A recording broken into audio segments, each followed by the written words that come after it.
We're now in the final 10 weeks of the NASCAR season, which means it's time for fans to drone on and on about the playoffs and its merits or non-merits. And I'll admit today that this video probably unintentionally will probably feed into that side of the argument. But what we're going to do today is go back and look at the 10 drivers whose careers were most hurt by the chase or playoff era. There's some things I want to lay out before we get into it. First off, there will be a comparison of how they performed all season versus when they had the chase or the playoff layout. I know that it's not a perfect comparison, and I know that they would have raced differently, but there is a piece of this puzzle that is still important to look at from it. Also, if there's a driver who won a net positive amount of championships with the postseason era, then they probably will be excluded from this list. And lastly, the way that the playoffs affected a driver's legacy will be factored in as well. This will be partially subjective also, so just letting you know that now. Now let's get into it. At number 10 is Denny Hamlin. Now, Denny Hamlin does have a net gain in position and points when you compare the chase and playoffs to the normal full season points. And I want to say right now, this shows that really not that many drivers have had their careers really ruined, I could say, or really messed with that much with the playoff or chase era. Now, you look back at Hamlin's career, and a lot of years like 2006 and 2010 were actually helped by the chase. But then there's other years. For instance, you look back at a year, say like 2007 or 2015, where he performed better than the end of the season showed. You could say those ones where it was kind of hit or miss back or forth is the reason why he would more or less be on this list. I think 2020 is the one that really solidified him being on the number 10 spot on this list. At number 9 is Martin Truex Jr. Now, I know people are thinking of the 2017 championship he had, but I'm going to be completely real here. I went back and looked. He would have won under any of the points formats we had from today all the way back to the 1970s with that season. That season was just magical and downright dominant for him. And there really wasn't that much of a change in any of the years that he made the chase or playoffs. You could look and none of them really were separated much more than 1 to 3 spots between where he finished in each season. So he really didn't have too much of a change. Where the big one comes in is the fact that the chase era, because of the strategy that Michael Waltrip Racing pulled, really ruined his 2013 season, which was a solid one, and it really took all the air out of it. I think that if you don't have that season involved, Martin Truex Jr.'s 2013 season is remembered as a relatively consistent one and not as one where his team tried to cheat him into the playoffs. Number 8 sees Kyle Larson in this list. Again, someone whose career has really not been affected too much by it, but there are a few seasons that stand out. Now, I will say that depending on how the rest of the 2021 season goes, he may be lower or higher on this list. But looking at it, there's 2 seasons that really get overshadowed in Larson's career, and it's completely due to the playoffs. Number 1 is his rookie season. He finished 17th in points, and a lot of people look back at that season and think, well, all right, he had a pretty solid year. But in reality, he had a really great year. Had they done the full season, or if you look at least on Racing Reference at the full season points format, he finishes 8th in points in 2014 in that regard. He was incredibly consistent and really fast, especially for a Ganassi driver. And then, of course, you got to look at his 2017 season, which was really derailed by the second round of the playoffs that year. He was one of the best drivers that year, despite his equipment, and it really wasn't shown in the final points tally. So those 2 seasons right there. But again, he may skyrocket up this list, depending on how this 2021 playoffs plays out. Now, number 7 is Brad Keselowski. He's a driver who would have won the 2012 championship regardless of full season versus the chase.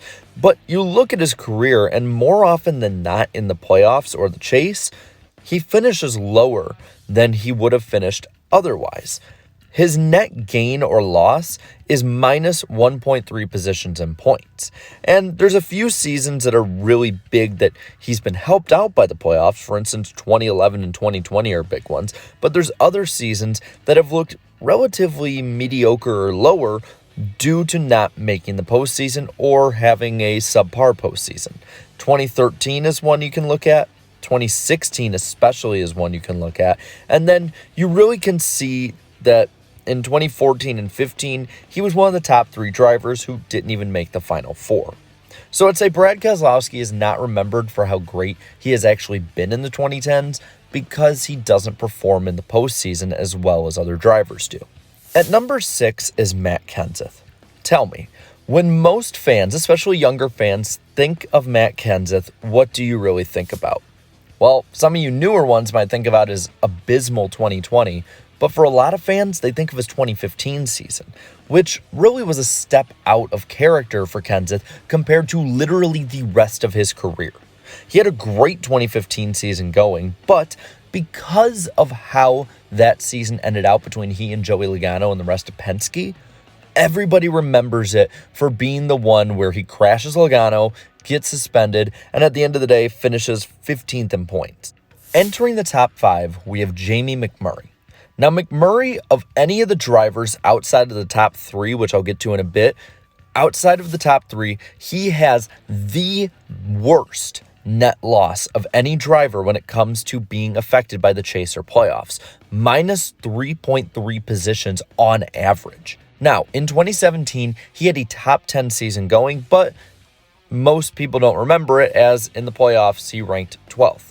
Now, he would have ranked 11th in the season-long format in 2015. He ranked 13th. That's not the big one. The big one is 2004, where he completely missed the chase, but would have been a championship contender had he made it. And if they did the full season points format, he would have been solidly in the top 10. It was the absolute greatest season no one remembers, and I feel like someone made a video on that. Anyway, at number 4 is Dale Earnhardt Jr. Now, Jr. is the only one who's right around McMurray when it comes to net loss of minus 2.4 positions for every time he made NASCAR's postseason. And don't get me wrong, he had some great moments and competed for championships in the chase. That's not a problem. But when you look overall at the 7 years that he made it, that there was a difference in where he would have finished, he lost 3 top 10 points finishes and 2 top 5 points finishes. In 2004, he would have been 3rd of the full season format, but instead he finished 5th. In 2008, he would have been 7th, instead he finished 12th. In 2012, he still would have had a top 10, but he finished 12th. And in 2014 and 15, he was easily a top 5 driver all year, but was eliminated in the second round back when it was a complete crapshoot. So neither of his seasons would be remembered whatsoever there. When you take away a lot of the crapshoot qualities of the chase or playoffs and the fact that he wouldn't have been punished as much for missing 2 races in 2012 due to concussion, you really see that Earnhardt, while inconsistent, was still a very solid driver, and a lot of fans, I think, would see that had it not been for the chase or playoffs. Now, entering the podium, we have 3 guys who lost the absolute most because of the playoffs and chase when you look in comparison. Number 3, taking the bronze, we have Kevin Harvick. Harvick is a driver who more often than not in the past 20 years has made the chase or playoffs, has been a championship contender, and has really represented the sport well when it comes to a competition basis. Well, when you look back at all of the years that he made it, more often than not, he finished the season worse than he would have otherwise. Now, we're going to get into the championships that more or less he could have won or lost, but when you look at some of the other finishes, in 2006, he finished 4th in the chase, would have been 3rd in the season-long format, same in 2008. 2011 was 3rd in the chase, would have been 2nd in the season-long, and then same with 2013. You look at these over and over again, and you see only one year that the playoffs really helped him out, and that was 2014. When he would have finished 5th in the season-long format anyway, instead he won the championship. And that's the only reason he's not higher on this list, because he did win a championship due to the playoffs. The problem is that he lost 4 championships if it had been a season-long format. He was by far the most consistent and best driver of 2010. In 2015, he was the exact same way, same with 2020, and in 2016, he finished 8th in the final points, when in a season-long format, he would have won the championship. So Harvick is currently a one-time champion who really could have been a 4-time champion. Damn, that's got to be crushing for Harvick fans. As is what happened in real life, Carl Edwards once again comes up just short on this list in second. Now, Edwards is another driver who lost championships. He didn't lose 4, but the thing is, he never won a championship. So I think that in reality, he lost a lot more in this than someone like Kevin Harvick. Now, early on, this actually did help him out a bit in points, but there are 2 glaring issues for him when it comes to the chase format. That comes in 2008 and 2011. Now, 2008, had the full season format been in place, Carl Edwards would have been in a tight battle with Jimmie Johnson, and based on how it all went down, he probably would have edged him out, winning his first championship. That one can definitely be questioned. The one that can't be questioned is 2011, where Tony Stewart went on a tear, won 5 of the last 10 races, and tied him in points. Edwards didn't win a single one of those final 10 races, and he was so consistent, he tied the man who won 5 times. But if you look at the season-long format, Carl Edwards was absolutely dominant when it came to just clicking off top 5s and top 10s that year. Edwards right now is in the argument for one of the best drivers ever to never win a championship, when in reality, he could have been a multiple-time champion. Number 1 on this list, and it is without question my opinion, the one who got the shaft from this format is by far got to be Jeff Gordon. Jeff Gordon is one of the best drivers to ever race in NASCAR. Gordon won 4 championships in his career, but he could have done more. In the chase era, in the playoff era, more often than not, his best seasons were diminished while his worst seasons were lifted up a bit. Listen, I'm going to be honest though, I don't think Gordon fans really care that he got a top 10 finish in 2012 or that he was added to the 2013 chase when he probably could have won more championships. Now, the first year of the chase era, he could have won a championship. He finished 3rd in real life, but in a full season format, he would have finished 1st. That could have been championship number 5. 2007, he was by far the best driver, the most consistent driver. I think he had 30 top 10s that season. And he finished 2nd to Jimmie Johnson, when at one point he had almost a 400-point lead.